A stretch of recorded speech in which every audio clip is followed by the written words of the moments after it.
Amis du jour, chalutations.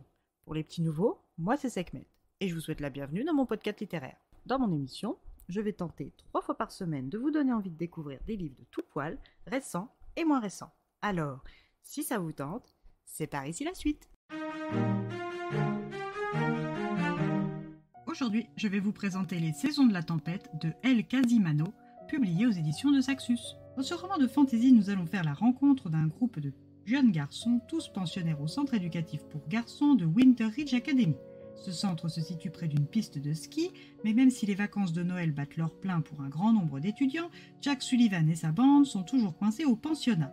Alors, le soir de Noël, la bande d'amis décide de mettre à profit les dons de crochetage et d'évasion de Jack pour profiter de la poudreuse au moins une fois pendant les vacances. Une fois la grille passée avec succès, notre fine équipe retrouve, comme planifié avec le frère d'un des membres du groupe qui travaille en tant que saisonnier à la station, des bâtons et des paires de skis aux pointures des garçons. Équipés comme il se doit, les jeunes chiens fous libérés de leur cage qu'ils sont prennent d'assaut la piste pour leur unique descente. Jack est dans les derniers à se lancer et commence sa descente avec prudence avant de se rappeler qu'il n'avait pas de seconde chance et accélère pour prendre de plein fouet une bosse. Malheureusement pour lui, cette prise de risque ne lui aura rien valu de bon. Après son choc, il se réveille dans la neige, seul et incapable de bouger ou de remuer ses jambes. La panique le gagne quand il entend la voix d'une femme approcher. De prime abord, il croit reconnaître le timbre de sa mère, mais cette femme lui répond qu'il peut l'appeler Gaïa. Il lui demande de l'aider et Gaïa lui explique qu'elle ne peut pas grand-chose pour lui, car en chutant, il s'est éclaté la rate et il ne lui reste que très peu de temps devant lui. Mais s'il accepte sans concession ses règles, elle peut lui sauver la vie. Demandez à un adolescent rempli de vie et de projets entre vivre et mourir et vous saurez deviner le choix de Jack. Quand nous retrouvons Jack, 30 ans se sont écoulés et il est grâce à Gaïa et aux lignes telluriques devenu l'hiver. Quand Jack a rencontré Gaïa, elle lui a proposé 3 choix. Le premier, celui du choix entre la vie et la mort. Le deuxième concerne les superviseurs. Pour la petite info, le superviseur a pour but de prolonger la durée de la saison de son binôme en gardant son corps en vie aussi longtemps qu'il le peut, puis de ramener la matière à travers un réseau souterrain de lignes d'énergie électromagnétique afin de le placer dans un caisson de stase pour au moins 3 mois. Le superviseur, contrairement à la saison, est dépourvu de pouvoirs magiques.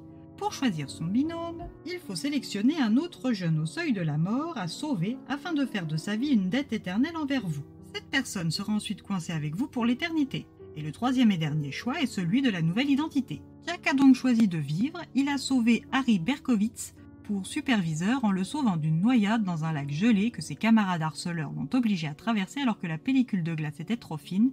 Et niveau identité, il a opté pour Jack Summers et Chill. C'est donc 30 ans après notre première rencontre que nous retrouvons Jack et il termine sa saison avec du retard.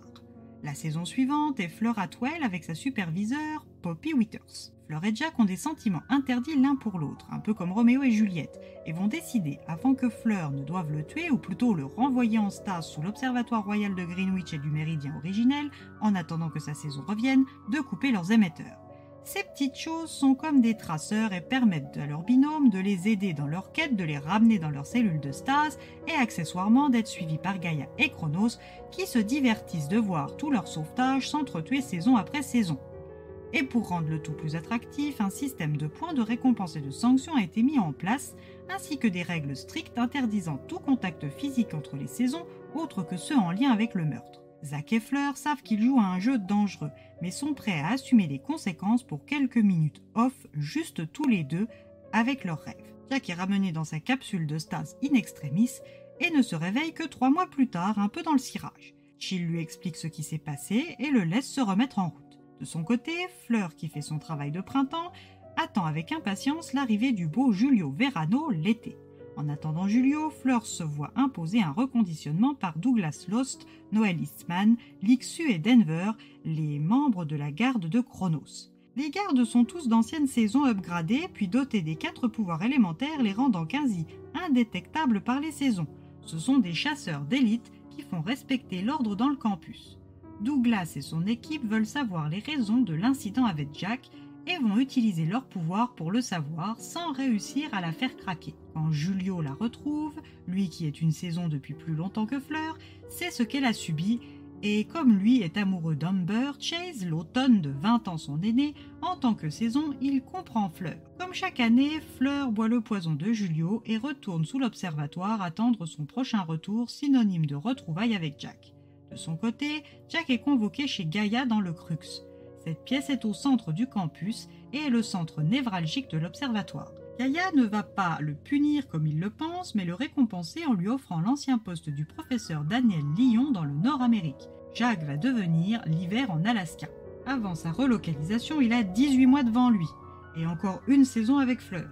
Alors Jack n'a plus le choix. Il va devoir mettre à profit ce court laps de temps pour trouver un plan viable qui lui permettrait de survivre avec Fleur à ses côtés en dehors des murs du campus de Gaïa et Chronos. Mais si une décennie de réflexion n'a pas donné de résultats probants, comment 18 mois pourraient-ils suffire? À vous de le découvrir.